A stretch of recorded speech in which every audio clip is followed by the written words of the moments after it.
किसी गांव में एक निहायत गरीब किसान रहता था। उसके पास न ज्यादा जमीन थी, न मवेशी और न ही कोई बड़ा जरिया ए आमदन। दिन भर खेतों में मेहनत मजदूरी करने के बाद भी उसके घर का चूल्हा बड़ी मुश्किल से जलता था। गौरबत ने उसकी जिंदगी को इस कदर तंग कर दिया था कि अक्सर रातें फाकों में गुजर जाती।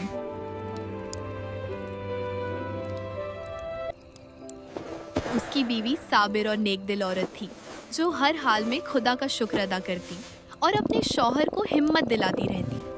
एक दिन किसान ने दिल ही दिल में फैसला किया कि अब गांव में रहकर कुछ हासिल नहीं होगा, बेहतर है शहर जाकर किस्मत आजमाई जाए। उसने अपनी बीवी से ये बात की तो वह पहले तो परेशान हुई, मगर फिर शौहर की मजबूरी समझते हुए खामोश हो गई। उसने मिट्टी के चूल्हे पर 7 ताज़ा रोटियां पकाई।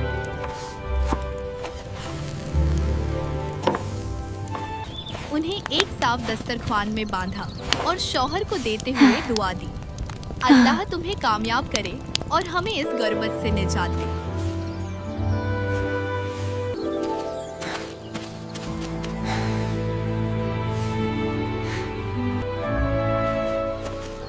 किसान ये रोटियां लेकर सुबह सवेरे शहर की तरफ रवाना हो गया।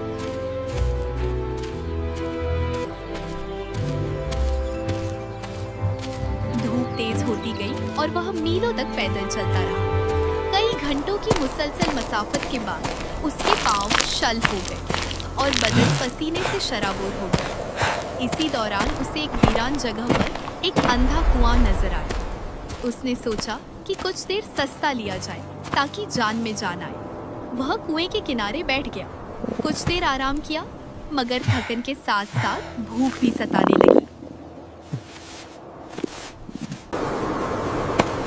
उसने अपना दस्तरख्वान खोला, रोटियां सामने रखी और मुस्कुराते हुए खुद से कहने लगा, 1 खाऊं, 2 खाऊं, 3 खाऊं या फिर 7 की 7 खा जाऊं। उसे मालूम न था कि जिस अंधे कुएं के किनारे वह बैठा है, उस कुएं में 7 परियां रहती हैं।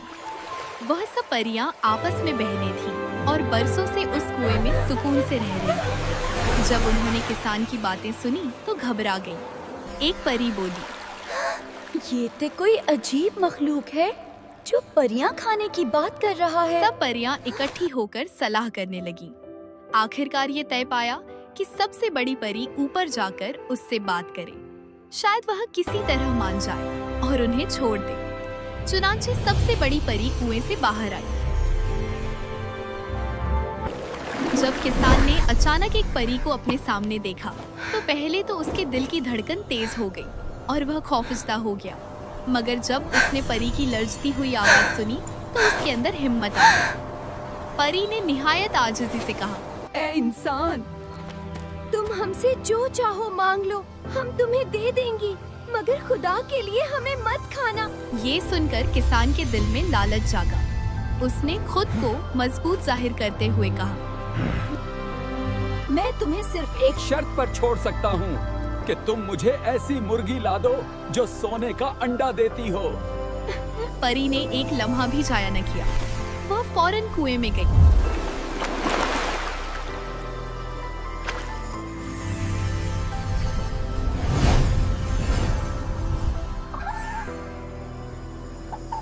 और पल भर में सोने का अंडा देने वाली मुर्गी ले आई।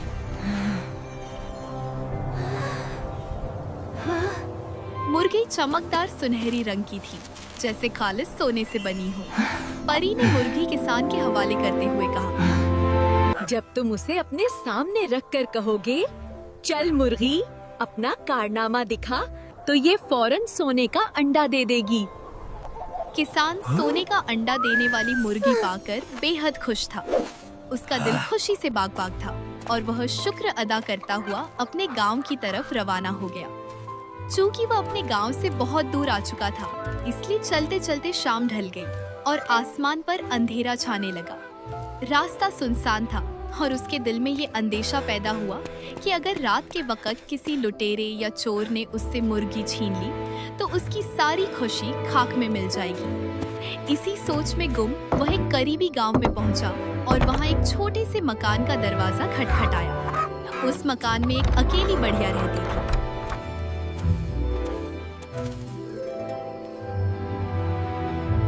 किसान ने निहायत अदब से उससे रात गुजारने की इजाजत मांगी। बढ़िया ने उसे देखकर तरस खाया और उसे अपने घर ठहरा लिया। रात का खाना खाने के बाद जब दोनों अपने अपने बिस्तर पर लेट गए तो किसान का दिल खुशी से लबरेज था। वह अपनी दौलत का राज छुपा न सका और उसने बढ़िया को सोने का अंडा देने वाली मुर्गी के बारे में सब कुछ बता दिया। उसने ये भी बताया कि किस तरह मुर्गी उसके कहने पर सोने का अंडा देती है। अपनी बात कहकर किसान तो गहरी नींद सो गया, मगर बढ़िया की आंखों से नींद कोसों दूर हो गई। बढ़िया के दिल में लालच जाग उठा।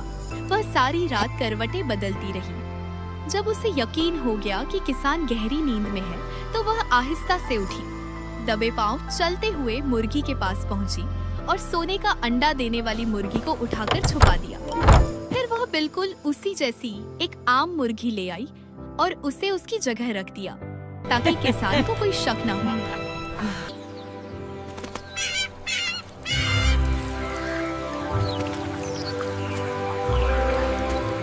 सुबह हुई तो किसान जाग उठा।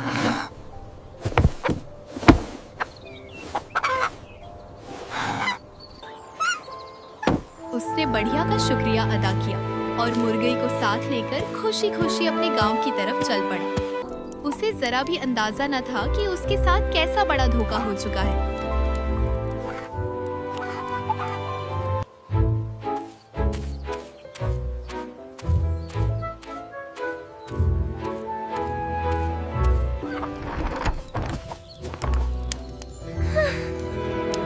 घर पहुंचते ही उसने फख्र से अपनी बीवी से कहा, आज मैं तुम्हारे लिए एक नहायत नायाब तोहफा लाया हूँ। कौन सा नायाब तोहफा?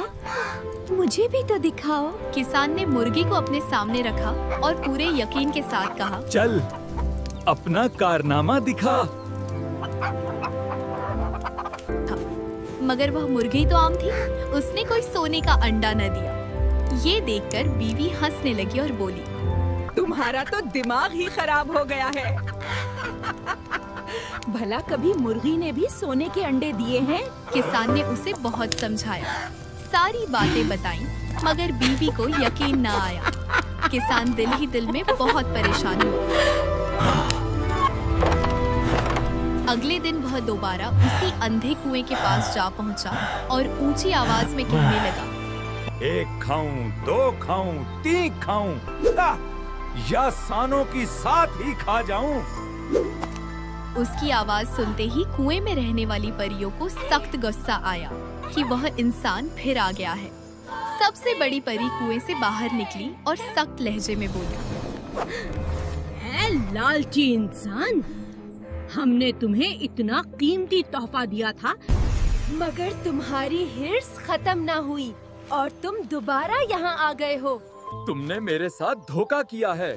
तुमने मुझे एक आम मुर्गी दे दी और कहा कि ये सोने के अंडे देती है। परी निहायत समझदार थी।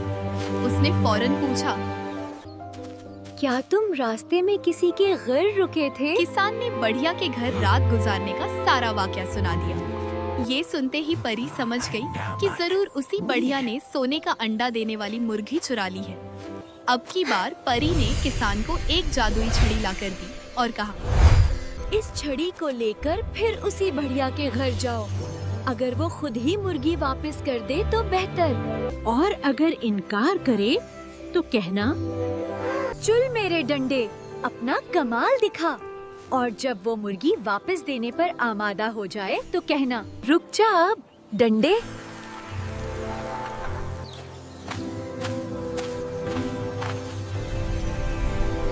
किसान छड़ी लेकर दोबारा उसी बढ़िया के घर पहुंचा और उससे अपनी मुर्गी वापस मांगी। बढ़िया ने हस्बे मामूल ला इल्मी का इजहार किया।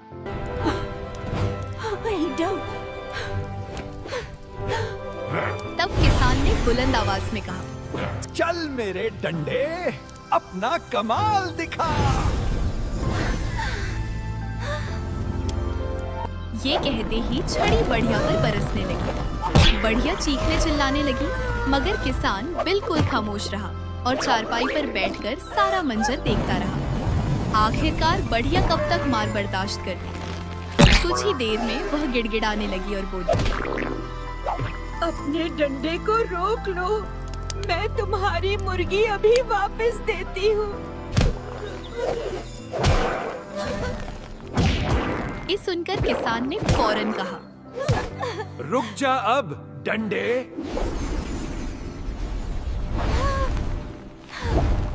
डंडे, बढ़िया ने सोने का अंडा देने वाली मुर्गी लाकर किसान को वापस दे दी। किसान मुर्गी लेकर खुशी खुशी अपने घर रवाना हो गया। घर पहुंचकर उसने अपनी बीवी के सामने मुर्गी का कारनामा दिखाया। मुर्गी ने फौरन सोने का अंडा दे दिया। बीवी ये मंजर देखकर हैरत ज़दा रह गई। देखते ही देखते किसान अमीर होता चला गया और वह मियाँ बीवी उसी गांव में इज्जत और खुशहाली के साथ हंसी खुशी जिंदगी बसर करने लगे।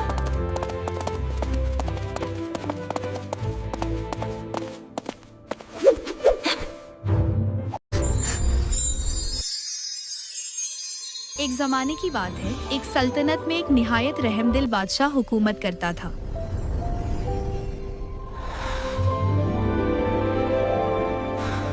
वह अपनी मलिका से बेहद मोहब्बत करता था और दोनों खुशहाल जिंदगी गुजार रहे थे। मगर उनकी जिंदगी में एक कमी थी, एक ऐसा दुख जो उनके दिलों को हर वक्त बेचैन रखता था। उनकी कोई औलाद न थी। इसी गम में डूबी मलिका अक्सर महल की बालकनी में खड़ी दूर आसमान को तकते रहती। उसकी आंखों में एक ही ख्वाहिश होती, काश मेरी भी कोई औलाद होती। एक दिन वह इसी सोच में गुम बेखबर चलते चलते महल से बाहर निकल गई। जब उसे होश आया तो उसने खुद को एक घने जंगल में पाया। खौफ के मारे उसका दिल तेजी से धड़कने लगा। वह घबराकर इधर उधर दौड़ने लगी कि अचानक उसके सामने एक बूढ़ी औरत नमूदार हुई। बूढ़ी औरत ने नरमी से पूछा, बेटी, तुम इतनी परेशान क्यों हो? एक तो मैं रास्ता भटक गई हूँ और दूसरा मेरी कोई औलाद नहीं। ये गम मुझे अंदर ही अंदर खाए जा रहा है। बूढ़ी औरत ने कुछ सोचकर कहा, एक ऐसे पौधे को जानती हूँ जिसे खाने से तुम्हें औलाद नसीब हो सकती है, मगर शर्त ये है कि वो पौधा सिर्फ तुम्हारा शौहर यानी बादशाह खुद ला कर दे। मलिका ने बेचैनी से पूछा, वह पौधा कहाँ मिलेगा? वो पौधा एक जादूगरनी के बाग में उगता है। अगर बादशाह पकड़ा गया तो जादूगरनी उसे सख्त से सख्त सजा देगी। तुम मुझे इस बाग का पता बता दो, बादशाह वो पौधा जरूर ले आएगा। तुम्हारे महल के पीछे एक घना जंगल है। उसी जंगल के अंदर एक बाग है जिसके गिर्द ऊंची ऊंची दीवारें हैं। इस बाग में एक पौधा उगता है जिसे रॉपिंजिल कहते हैं। बादशाह को वही पौधा तोड़कर लाना होगा। बातें करते करते दोनों महल के करीब पहुंच गईं। मलिका ने बूढ़ी औरत का शुक्रिया अदा किया और महल में दाखिल हो गई।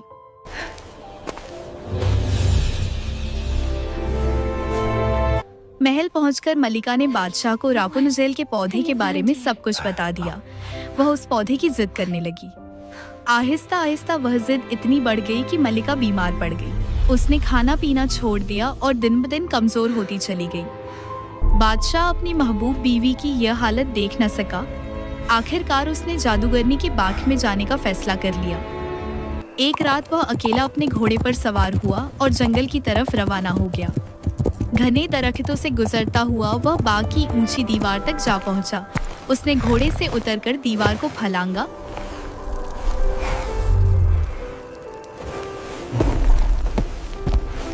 और जादूगरनी के बाग में दाखिल हो गया।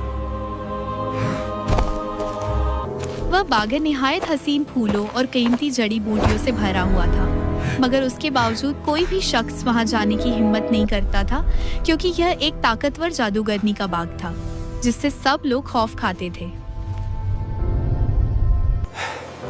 बादशाह ने जल्दी से रापुंज़ेल के पौधे की एक मुट्ठी तोड़ी और वापस जाने के लिए दीवार की तरफ लपका। मगर जैसे ही वह दीवार से नीचे उतरा, अचानक उसके सामने जादूगरनी खड़ी थी। वह खौफ से कांप उठा। जादूगरनी गुस्से से चीखी, तुमने मेरे बाग में चोरी करने की जुर्रत कैसे की? इसकी सजा तुम्हें जरूर मिलेगी। बादशाह घबरा कर बोला, मेहरबानी करके मुझ पर रहम करें। मैंने ये सब मजबूरी में किया है। मेरी बेबी ने रॉपेंजल के बारे में सुना है और उसकी शदीद ख्वाहिश में मुब्तला हो गई है। अगर वो इसे ना खाएगी तो मर जाएगी। जादूगरनी ने बादशाह की बात गौर से सुनी, फिर चंद लम्हे खामोश रही। उसकी आंखों में एक चमक आई और वह बोली, अगर बात ऐसी है तो मैं तुम्हें रॉपिंजल ले जाने की इजाजत देती हूँ, मगर एक शर्त पर। तुम्हारे यहाँ जो बच्चा होगा वो मुझे देना होगा। मैं उसकी माँ की तरह परवरिश करूंगी। ये सुनते ही बादशाह के दिल में खौफ बैठ गया, मगर अपनी बीवी की जान बचाने के लिए उसने हर शर्त मान ली। बादशाह रापुंजेल का पौधा लेकर घोड़े पर सवार हुआ और तेजी से महल की तरफ रवाना हो गया। महल पहुंचकर उसने वो पौधा मलिका को दे दिया। मलिका ने रापुंजेल खाया और कुछ ही दिनों में उसकी सेहत बहाल होने लगी। वक्त गुजरता गया और बिलाखिर मलिका हामिला हो गई। ये खबर सुनते ही पूरे महल में खुशियां लौट आई। बादशाह अपनी बीवी का बेहद ख्याल रखने लगा और जादूगरनी से किया हुआ वादा आहिस्ता आहिस्ता उसके ज़हन से महव हो गया। फिर वह दिन आ गया जब मलिका के यहाँ एक निहायत खूबसूरत बच्ची पैदा हुई। महल खुशियों से जगमगा उठा। बादशाह और मलिका बच्ची को अपनी बाहों में लिए महल की बालकनी में आए और रैयत से खुशी खुशी बातें करने लगे।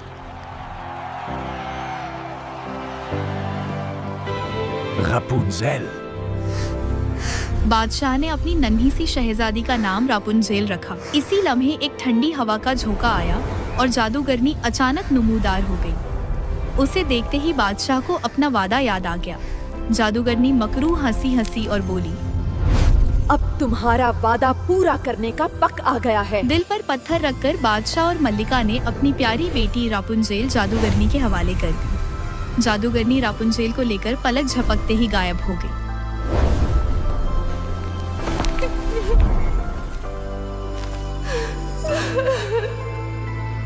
वह उसे एक घने जंगल के दरमियान बने एक ऊंचे मीनार में ले गई। यह मीनार अजीबोगरीब था। न उसमें कोई दरवाजा था, न सीढ़ियां, सिर्फ पर सबसे ऊपर एक छोटी सी खिड़की थी। जादूगरनी जानती थी कि रापुंजेल के बालों में जादू है और उन्हीं बालों की ताकत से वह हमेशा जिंदा रह सकती है। इसीलिए वह रोज रापुंजेल के बाल संवारती, उन्हें संभालती और उनसे अपनी ताकत हासिल करती। Mother Gothel. रापुंजेल उसे मदर गोथेल कहकर पुकारती थी क्योंकि वही उसकी दुनिया थी। वक्त गुजरता गया और रापुंजेल आहिस्ता आहिस्ता जवान हो गई। वह बेहद हसीन थी।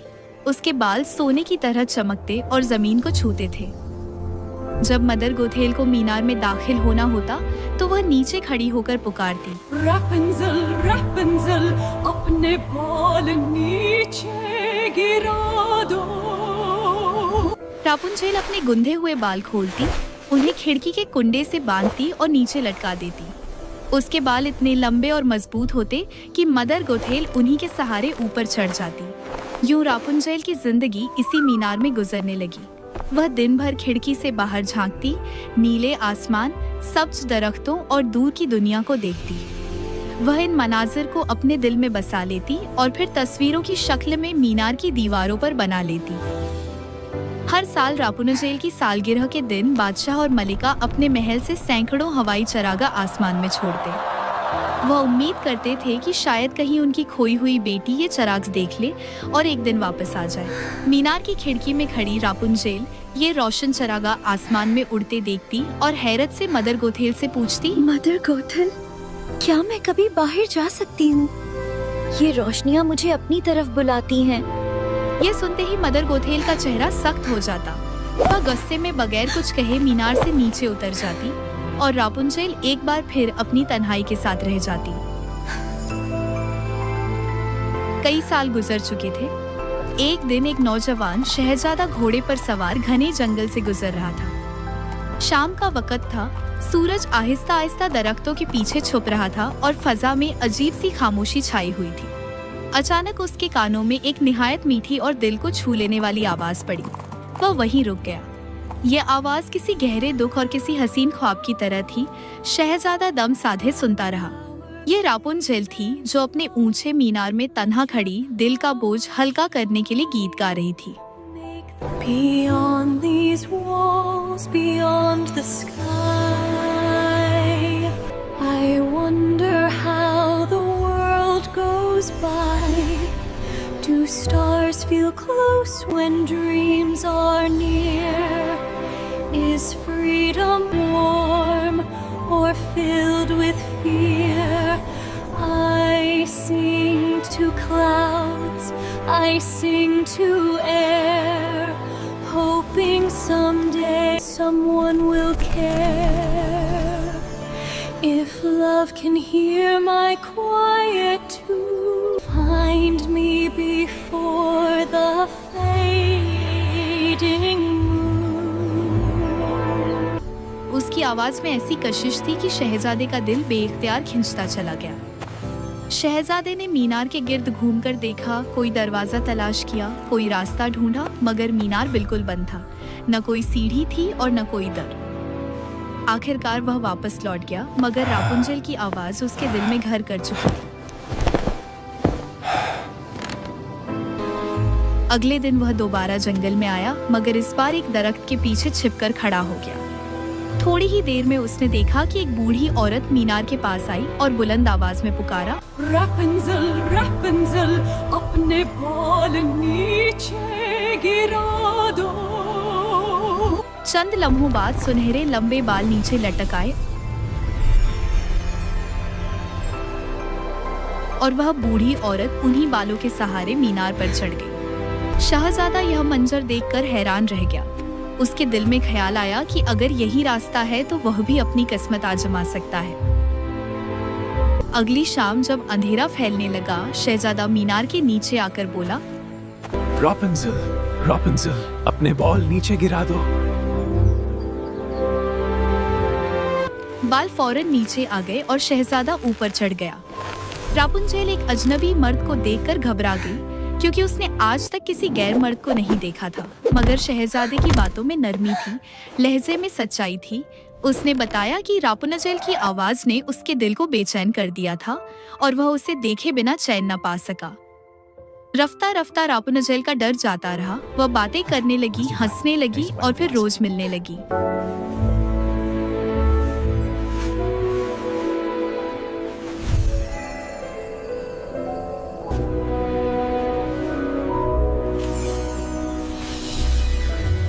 एक दिन रापुंज़ल ने आह भरते हुए कहा, मैंने सारी जिंदगी इस मीनार में गुजारी है। मेरा दिल चाहता है कि मैं बाहर की दुनिया देखूं। शहजादे ने उसका हाथ थामा और दोनों रापुंज़ल के लंबे बालों के सहारे नीचे उतर आए। जमीन पर कदम रखते ही रापुंज़ल की आंखें हैरत से फैल गईं। खुला आसमान, ठंडी हवा, परिंदों की आवाजें, ये सब उसके लिए बिल्कुल नया था। शहजादा उसे बाजार ले गया। रापुंज़ल ने पहली बार रंग बिरंगी दुकानें देखी, गरम गरम पकवान खाए और लोगों के चेहरों पर खुशी देखी। उसके लंबे बाल हर जगह अटक जाते तो शहजादा मुस्कुराकर उन्हें संवार देता और उनमें फूल सजा देता। फिर वह दरिया के किनारे गए, जहां पानी खामोशी से बह रहा था। रापुंज़ल ने पहाड़ों को देखा, घरों को देखा, बच्चों को खेलते देखा। वह हैरत से हर मंजर को देखती रही और सोचती रही कि दुनिया कितनी हसीन है।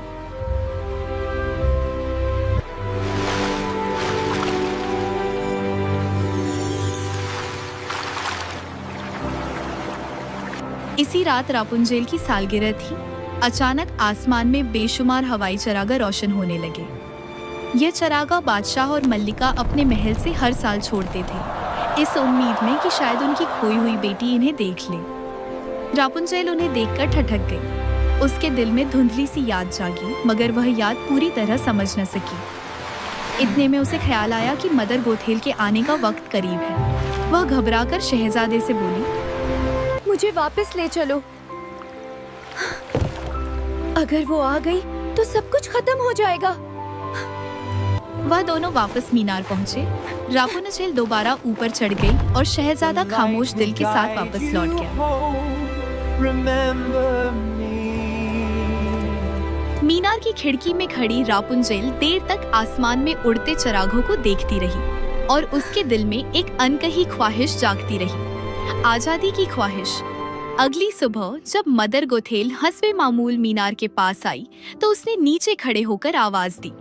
रापुंजेल ने अपने सुनहरे बाल नीचे लटका दिए और मदर गोथेल उन्हीं बालों के सहारे ऊपर चढ़ने लगी। इस लम्हे रापुंजेल के मुंह से बेध्यानी में एक बात निकल गई। मदर गोथेल, आपको ऊपर खींचना मुझे इतना मुश्किल क्यों लगता है? आप तो शहजादे के मुकाबले में बहुत भारी महसूस होती हैं। वो तो पुल भर में ऊपर आ जाता है। यह सुनते ही मदर गोथेल जैसे आग बबूला हो गई। उसकी आंखें गुस्से से लाल हो गईं और वह चीख उठी। ए बदकार लड़की, ये मैं क्या सुन रही हूँ? मैंने तो तुम्हें सारी दुनिया से अलग कर रखा था। गुस्से में उसने रापुंजेल के सारे बाल काट डाले। वह लंबे चमकते बाल जमीन पर बिखर गए, जैसे रापुंजेल के ख्वाब टूटकर बिखर गए हों। मदर गोथेल का दिल पत्थर बन चुका था। उसने एक लम्हे की भी हमदर्दी न दिखाई और बेबस रापुंजेल को एक वीरान सहारा में छोड़ आई, जहाँ न कोई सहारा था और न कोई अपना। रापुंजेल वहाँ तन्हाई, गम और दुख के साए में जिंदगी गुजारने पर मजबूर हो गई।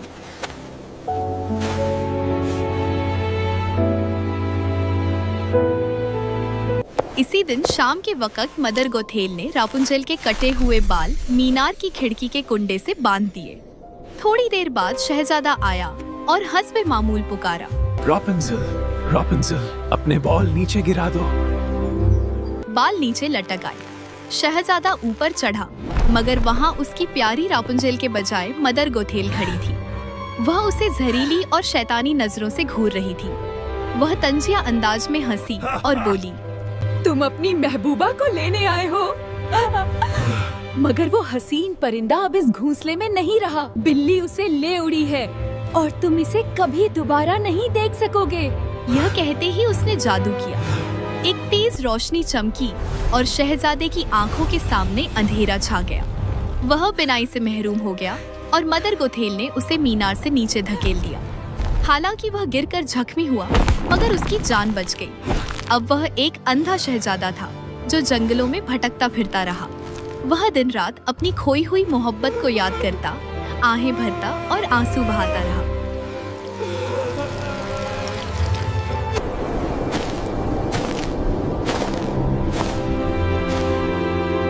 कई बरस इसी हाल में गुजर गए, यहाँ तक कि एक दिन वह एक वीरान सहारा में जा पहुंचा।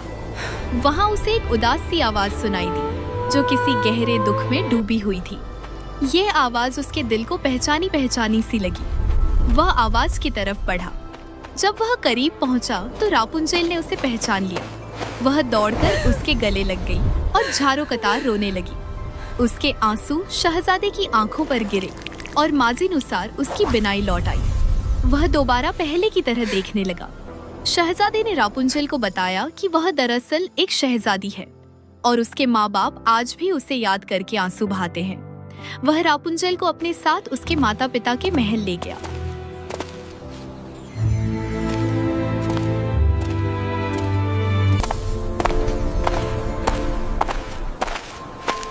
जब बादशाह और मल्लिका ने अपनी खोई हुई बेटी को देखा तो खुशी के मारे उनकी आंखों से आंसू बहने लगे।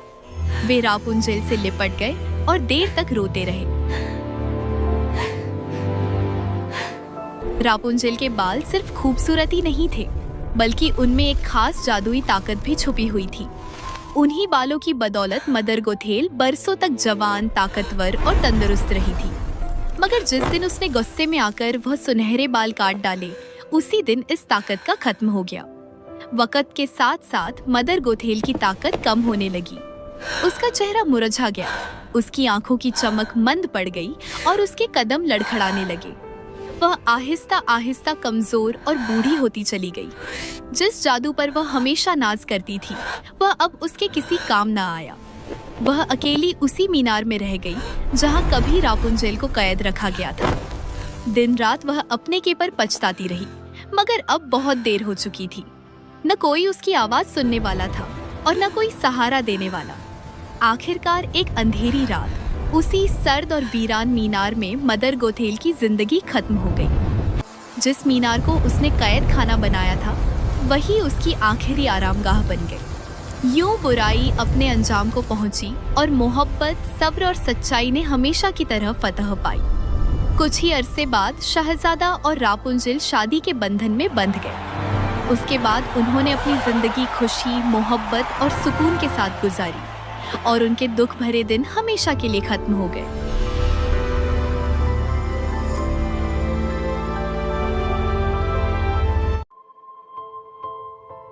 किसी जमाने की बात है, एक सरसब्ज और शादाब वादी में एक बूढ़ी औरत अपनी छोटी सी झोपड़ी में रहा करती थी। उसकी झोपड़ी के आसपास एक निहायत खूबसूरत बाग था, जिसे उसने बड़ी मोहब्बत और मेहनत से संवार रखा था। रंग बिरंगे फूल, महकती कलियां और नरम हरे पत्ते इस बाग की शान थे। बूढ़ी औरत को बागबानी का बेहद शौक था।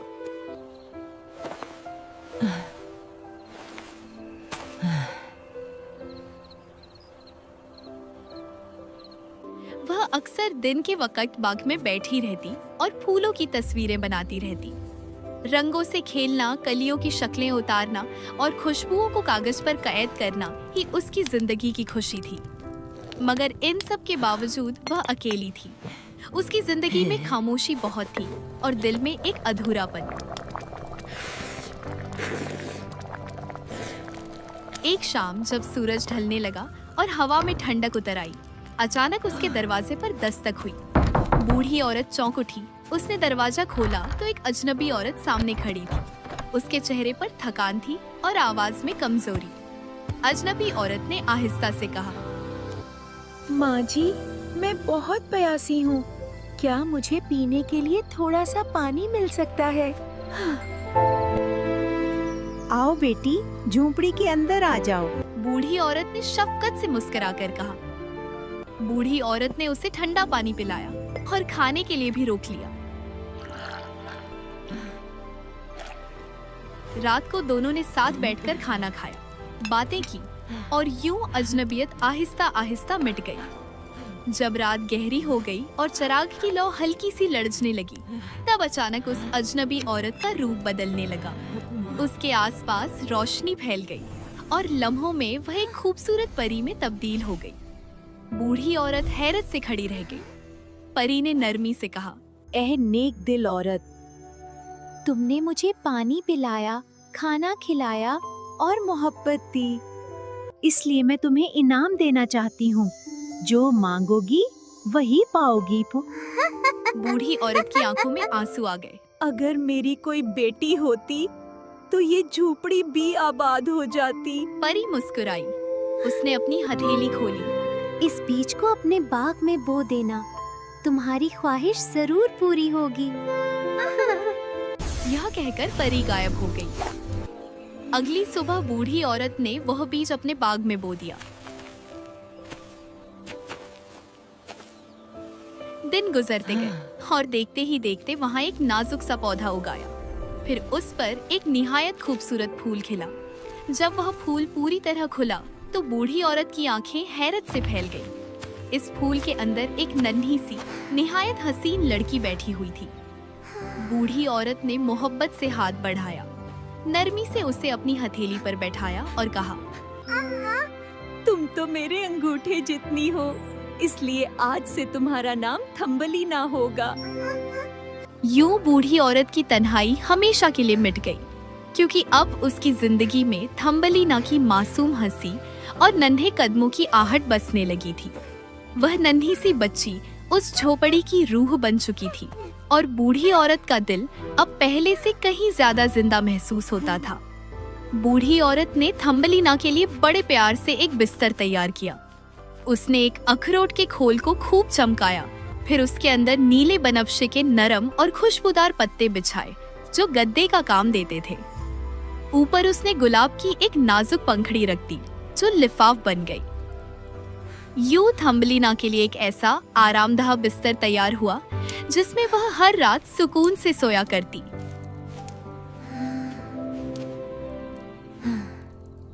दिन के वक्त बूढ़ी औरत लाल्हा के फूलों की पंखड़ियों से नन्ही नन्ही कश्तियां बनाती और थम्बलीना उनमें बैठकर पानी पर तैरती। वह खुशी से तालियां बजाती और कहकहे लगाती, जिनकी आवाज बाग की खामोशी को तोड़ देती।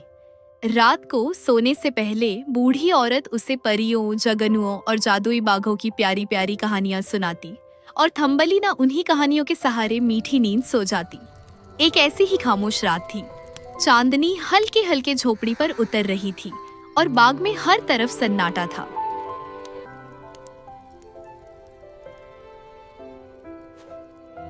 थम्बलीना अपने नरम बिस्तर में गहरी नींद सो रही थी कि अचानक एक बदसूरत मेंढकी खिड़की के पास आकर रुक गई। उसकी उभरी हुई आंखें अंदर झांकने लगी। जैसे ही उसकी नजर थम्बलीना के हसीन बिस्तर पर पड़ी, उसके दिल में लालच जाग उठा। वह आहिस्तगी से खिड़की के रास्ते अंदर आ गई। मगर जब उसने बिस्तर में सोई हुई थम्बलीना को देखा तो वह एक लम्हे के लिए साकत रह गई। वह एक नाजुक परी जैसी खूबसूरत लड़की थी जो बड़े सुकून और मासूमियत से सो रही थी। मेंढकी ने दिल ही दिल में सोचा, कितनी हसीन है ये। ऐसी दुल्हन तो मेरे बेटे के लिए बिल्कुल ठीक रहेगी। मैं उसी की शादी अपने बेटे से कराऊंगी। और इससे पहले कि किसी को खबर होती, वह दबे पांव आगे बढ़ी, थम्बलीना का बिस्तर उठाया और खिड़की से वह मेंढकी बिजली की सी तेजी से बाहर निकली और अंधेरे में गुम हो गई। रात की खामोश फिजा में उसके फड़फड़ाते कदमों की मध्यम आवाज गूंजती रही। वह बेताब थी कि सूरज तलो होने से पहले अपने बेटे को उसकी होने वाली दुल्हन दिखा दे। सारी रात वह उछलती कूदती नदियों, नालों और घास के मैदानों को पार करती हुई तालाब की तरफ बढ़ती रही। आखिरकार सूरज फूटने से जरा पहले वह अपने बेटे के पास जा पहुंची। जैसे ही उसकी नजर थम्बलीना पर पड़ी, उसका बेटा खुशी से उछल पड़ा और बोला, माँ, मुझे ये लड़की बहुत पसंद है। मैं उसी से शादी करूंगा।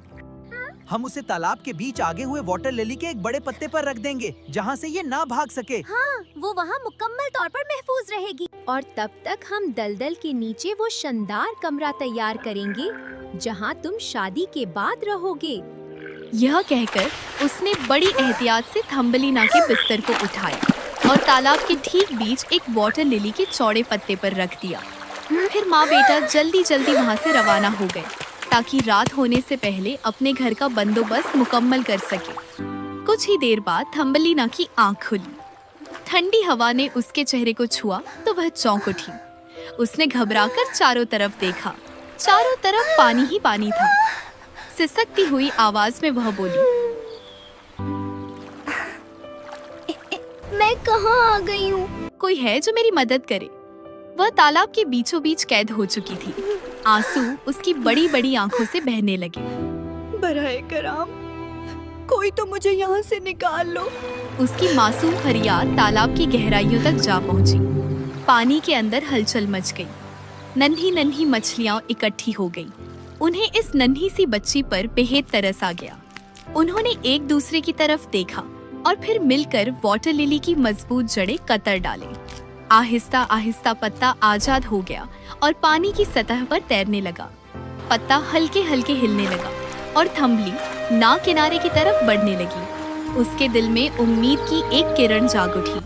वह दिल ही दिल में शुक्र अदा करने लगी कि शायद अब वह आजाद हो जाएगी।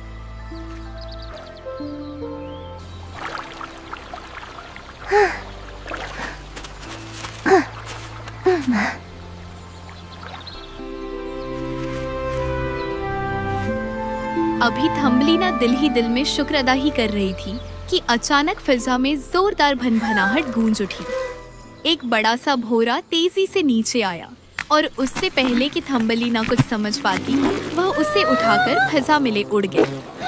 थम्बलीना घबरा गई। उसने कांपती हुई आवाज में कहा, हाँ, मुझे छोड़ दो। हाँ, मुझे छोड़ दो। मैं अपने घर जाना चाहती हूँ। डरने की कोई बात नहीं। देखो, मैं तुम्हें अपनी दुल्हन बनाकर ले जा रहा हूँ। सब देखेंगे कि मैं कितनी खूबसूरत दुल्हन लाया हूँ। वह उसे उड़ाकर अपने कबीले के पास ले गया। वहाँ सब भौरे फूलों पर बैठे थे। जैसे ही उनकी नजर थम्बलीना पर पड़ी, वे आपस में सरगोशियां करने लगे। एक भौरा बोला, ये तो हम जैसी ही नहीं है। दूसरा नाक सिकोड़कर बोला, ना इसके पर हैं, ना रंग।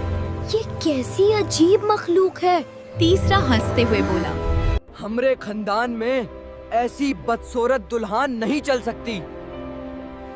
यह सुनकर भौरा शर्मिंदा हो गया। उसका जोश ठंडा पड़ गया। उसने खामोशी से थम्बलीना को एक पत्ते पर उतार दिया और बेदिली से कहा, तुम यहाँ नहीं रह सकती। तुम हमारे लिए मुनासिब नहीं हो। यह कहकर वह भनभनाता हुआ उड़ गया। थम्बलीना अकेली रह गई। आंसू उसकी आंखों से बहने लगे। वह रोती हुई बोली, मैं कहाँ आ गई हूँ? मुझे तो अपने घर का रास्ता भी मालूम नहीं। अम्मी बहुत परेशान होंगी। इसके बाद थम्बलीना घास के वसीह मैदानों में भटकती रही। जब भूख लगती तो वह फूलों का झरीगल खा लेती।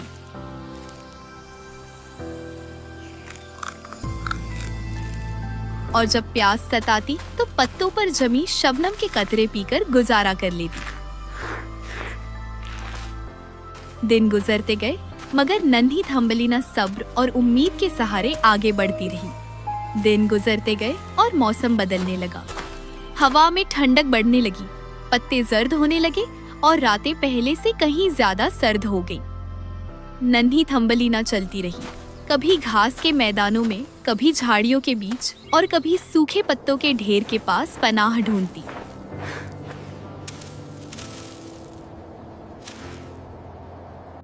एक दिन वह बहुत थक चुकी थी।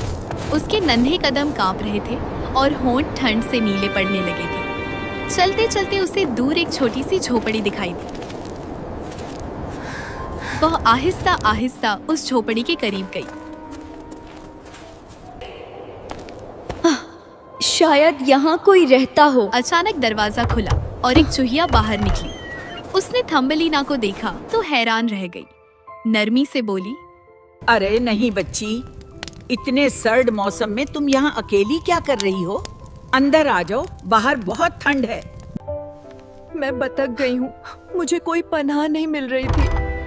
चूहिया फौरन उसे अंदर ले गई। झोपड़ी के अंदर गर्माहट थी। चूहिया ने उसे गर्म बीजों का सूप दिया और कहा, पहले कुछ खा लो, फिर आराम से मुझे सब कुछ बताना। खाना खाकर थम्बलीना ने अपनी पूरी दास्तान सुना दी। बूढ़ी औरत, जादुई फूल, मेंढकी, तालाब, भोरा, सब कुछ। चूहिया खामोशी से सुनती रही। आखिरकार उसने आह भरी और कहा, तुमने तो बहुत कुछ सह लिया है, फिक्र न करो, अब तुम यहाँ मेरे साथ महफूज रहोगी।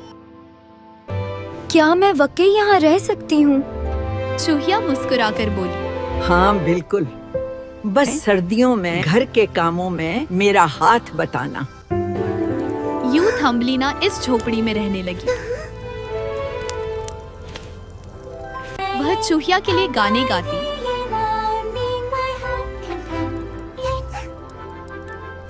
उसके साथ अनाज चुनती और रात को उसके पास बैठकर बातें करती।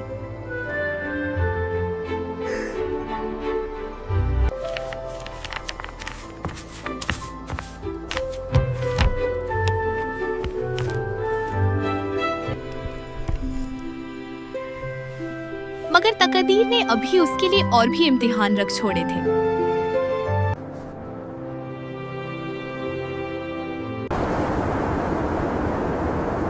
सर्दियों की एक शाम थी। उसी समय दरवाजा खुला और एक भारी कदमों वाला मेहमान अंदर दाखिल हुआ। यह मिस्टर मोल था, दौलतमंद मगर उम्र रसीद और बदसूरत। वह आकर खाने की मेज पर बैठ गया। उसकी छोटी छोटी आंखें इधर उधर घूमी और अचानक उसकी नजर थम्बलीना पर जा ठहरी। वह चौंक उठा, फिर अपनी मोटी आवाज में बोला, यह नन्ही सी लड़की कौन है? चूहिया ने फखर से कहा, ये मेरे साथ रहती है, बहुत सलीकामंद और फरमाबरदार है। मिस्टर मोल ने गौर से थम्बलीना को देखा, फिर मानी खास मुस्कुराहट के साथ बोला, अगर यह मेरी बीवी बन जाए तो मैं तुम्हें बेशुमार दौलत दूंगा। यह कहते हुए उसने मेज पर सोने के कुछ सिक्के रख दिए। चूहिया की आंखें चमक उठी। लालच ने उसके दिल पर कब्जा कर लिया। उसने सिक्के उठा लिए और हामी भर ली। अगली सुबह चूहिया ने थम्बलीना को अपने पास बुलाया और कदरे सख्त लहजे में कहा, बेटी, मैं अब तुम्हें ज्यादा दिन नहीं रख सकती। तुम्हारी शादी मिस्टर मोल से तय हो चुकी है। थम्बलीना का दिल दहल गया। ना, मैं उससे शादी नहीं करना चाहती। मगर चूहिया ने मुंह मोड़ लिया। फैसला हो चुका है। यूं थम्बलीना भारी दिल के साथ मिस्टर मोल के हमराह रवाना हो गई। वह अंधेरी तंग सुरंगों से गुजरते हुए उसके घर की तरफ जा रहे थे। रास्ते में एक जगह वे एक गहरे गड्ढे के पास से गुजरे जहां एक अबाबील घायल हालत में पड़ी कराह रही थी। मिस्टर मोल ने हिकारत से कहा, बेकार परिंदा, इसे यहाँ मरने दो, तुम्हें देर हो रही है। ये कहकर वह आगे बढ़ गया, मगर थम्बली ना रुक गई। उसका दिल पसीज गया। उसने नरमी से अबाबील को उठाया और कहा, डरो मत, मैं तुम्हें छोड़कर नहीं जाऊंगी। वह अबाबील को साथ ले आई। मिस्टर मोल के घर पहुंचकर उसने सर्द लहजे में कहा, अभी वक्त है, तब तक तुम घर के काम सीख लो। इन दिनों थम्बलीना छुप छुप कर घायल अबाबील की देखभाल करती रही। वह उसके जख्मों पर मरहम रखती, उसे दाना पानी देती और प्यार से बातें करती। दिन गुजरते गए और अबाबील धीरे धीरे ठीक होने लगी। आखिर एक दिन वह पूरी तरह स्वस्थ हो गई। थम्बलीना ने प्यार से कहा, अब तुम आजाद हो, जहाँ चाहो उड़ जाओ। अबाबील ने सिर झुकाकर जैसे शुक्र अदा किया, अपने पर फैलाए और आसमान की तरफ उड़ गई। मगर थम्बलीना नहीं जानती थी कि यही नेकी एक दिन उसकी किस्मत बदल देगी। और फिर शादी का मौसम आ पहुंचा है। शादी से कुछ दिन पहले थम्बलीना के दिल में एक उदासी छाई हुई थी। वह मिस्टर मोल के साथ बैठकर खामोशी से सोच रही थी कि अभी तक वह खुली धूप और हवा देखने से महरूम है। आखिरकार उसने हौसला किया और नरमी से बोली, मिस्टर मोल, क्या मैं शादी से पहले एक बार बाहर जाकर धूप देख सकती हूँ? मिस्टर मोल ने थोड़ी देर सोचा, फिर बोला, ठीक है। थम्बलीना खुशी खुशी बाहर निकल गई। जैसे ही वह खुली फिजा में आई, अचानक आसमान से एक अबाबील नमूदार हुई, वही परिंदा जिसकी थम्बलीना ने पहले कभी मदद की थी। अबाबील बड़ी, मजबूत और ताकतवर हो चुकी थी। अबाबील ने नरम अंदाज में कहा, जल्दी से मेरी पीठ पर बैठ जाओ। थम्बलीना खुशी से उसकी पीठ पर बैठी और अबाबील ने हवा में ऊंचाई पकड़कर फूलों की सल्तनत की तरफ उड़ान भरी। कुछ ही देर में वे एक शानदार महल के करीब पहुंचे, जहां एक खूबसूरत परी शहजादे उसकी इंतजार कर रहे थे। उसके चेहरे पर मुस्कान थी, आंखों में मोहब्बत की चमक। शहजादे ने नरमी से बोला, A warm welcome, थम्बलीना। क्या तुम मुझसे शादी करोगी? हाँ, मैं तुमसे शादी करूंगी। शहजादे ने मुस्कुराकर अपनी जादुई छड़ी से उसे छुआ और थम्बलीना एक हसीन जादुई परी में बदल गई। परियों की दुनिया में शहजादे और थम्बलीना की शादी का ऐलान हुआ।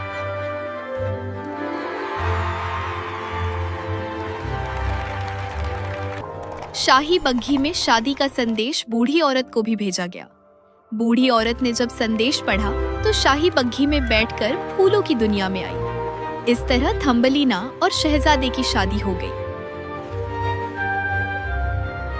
बूढ़ी औरत ने उन्हें दुआएं दी और रुखसत हो गई। यूं थम्बलीना का सफर, जो तन्हाई और मुश्किलों से शुरू हुआ था, प्यार, नेकी और जादू की दुनिया में खुशी के साथ खत्म हुआ। उसका जादुई बिस्तर, छोटे फूलों की कश्ती और प्यार भरी यादें हमेशा के लिए उसकी यादगार बन गई। और वह परियों की दुनिया में शहजादा। ये कहानी एक गांव पालमपुर की है। सर्दियों की ऐसी सुबह थी जब ठंड हड्डियों में उतर जाती है। धुंध इतनी घनी कि सामने खड़ा आदमी भी साफ नजर न आए। इसी गांव में एक घर था, ज़ैनब का। मुर्गे की बांग सुनते ही ज़ैनब की आंख खुल गई। या अल्लाह, आज तो बहुत ज्यादा ठंड है, लगता है फिर पाला पड़ गया। इस सर्दी में मेरी क्या हालत होगी।